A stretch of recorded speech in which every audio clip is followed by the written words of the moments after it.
ગુજરાતનો આવાજ।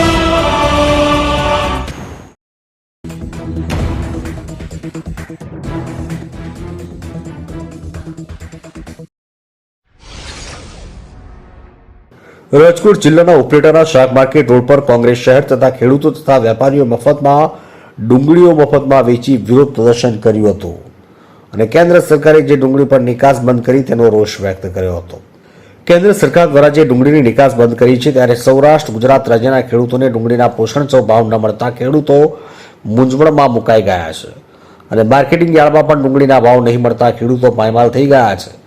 ખેડૂતો ખેતરમાં ડુંગળી તૈયાર થઈ ગઈ હોય અને ડુંગળીનો પાક સંપૂર્ણ બગડી રહ્યો છે ત્યારે ઉપલેટાના શાક માર્કેટ રોડ પર ખેડૂતોએ મફતમાં ડુંગળી વેચીને કેન્દ્ર સરકારના આ નિકાસના નિર્ણયે વિરોધ પ્રદર્શન કર્યું અને ઉપલેટા પંથકના ખેડૂતોએ મફતમાં ડુંગળીઓ વેચી પોતાની વ્યથા વ્યક્ત કરી હતી। આ દેશમાંથી ડુંગળીની નિકાસબંધી સરકારે છેલ્લા કેટલાક સમયથી આ કરી છે અને તેમને કારણે ડુંગળીના ભાવ તળિયે પહોંચી ગયા છે।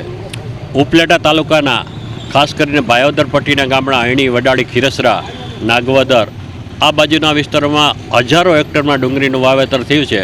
અત્યારે ડુંગળીનો ઊભો પાક ખેતરોમાં પડેલ છે અને ડુંગળીના ભાવ પડી જતા, ડુંગળીના ભાવ ઘટી જતા ખેડૂતો પાયમાલ થઈ ગયા છે। ખેડૂતોને આ ડુંગળી ઉપાડવાની પણ મજૂરી માથે પડે એવી સ્થિતિ છે। આ સ્થિતિમાં ખેડૂતો માથે ઉડીને રોવાનો વારો આવ્યો છે ત્યારે ખેડૂતોએ નક્કી કર્યું છે કે આ વેચવા જાય બજારમાં અહીંથી વાહન ભરી અને વેચવા જાય અને દલાલી આપીએ એના કરતાં તો મફત મજૂરીમાં આપી દઈએ તો પણ આપણને એક ધાર્મિક ફાયદો તો મળશે, એમ થાય કે આપણે ધર્માદો કર્યો છે।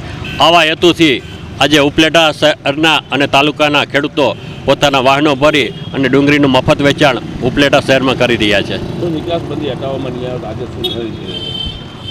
નિકાસબંધી હટાવવા માટે સરકારને અમારા ધારાસભ્ય લલિતભાઈ વસવાઈની આગેવાનીમાં ડેપ્યુટી કલેક્ટરને આવેદનપત્ર પણ આપ્યું છે।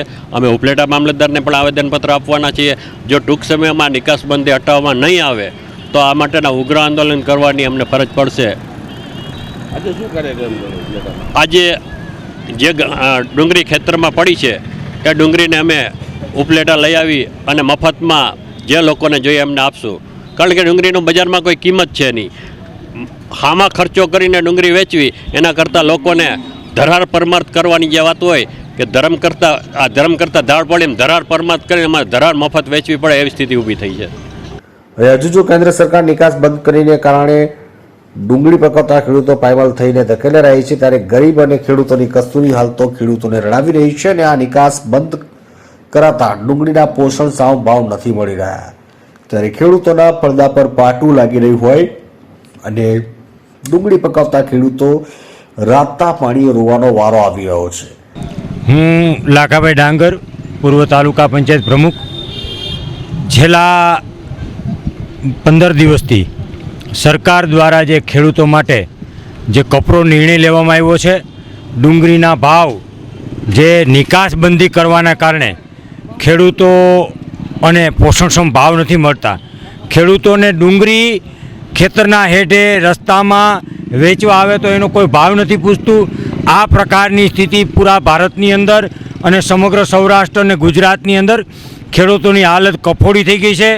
ખેડૂતોને આત્મહત્યા કરવા સુધીના જે પ્રયત્નો કરવા પડે અને એટલી બધી માનસિક સ્થિતિ આ ડુંગળીના ભાવ ઘટવાને કારણે થઈ ગયા છે।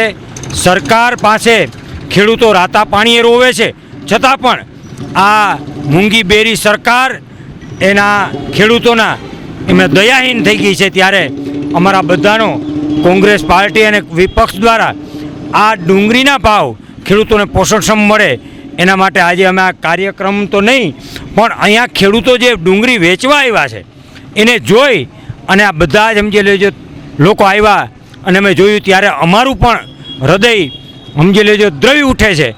એ પ્રકારની આ સરકાર દ્વારા ખેડૂતોને આ ડુંગળીના ભાવ નથી મળતા અને નિકાસબંધી કરી અને ખેડૂતો પાયમાલ થઈ ગયા છે।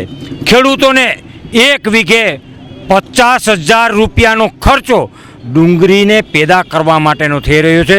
ત્યારે આ સરકાર દ્વારા તાત્કાલિક અસરથી આ ડુંગળીની નિકાસ કરવી જોઈએ અથવા તો ખેડૂતોને પોષણક્ષમ ભાવ મળે આ પ્રકારની સરકારે તાત્કાલિક નિર્ણય લેવો જોઈએ।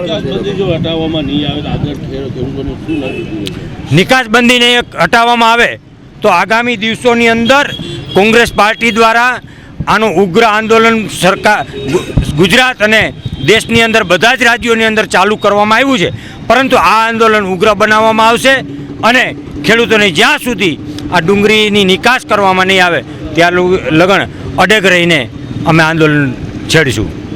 ત્યારે ખેડૂતોને કોંગ્રેસ સમિતિ દ્વારા મફતમાં ડુંગળી વેચી પોતાનો રોષ વ્યક્ત કર્યો હતો. ઉપલેટાથી અમારા પ્રતિનિધિનો રિપોર્ટ.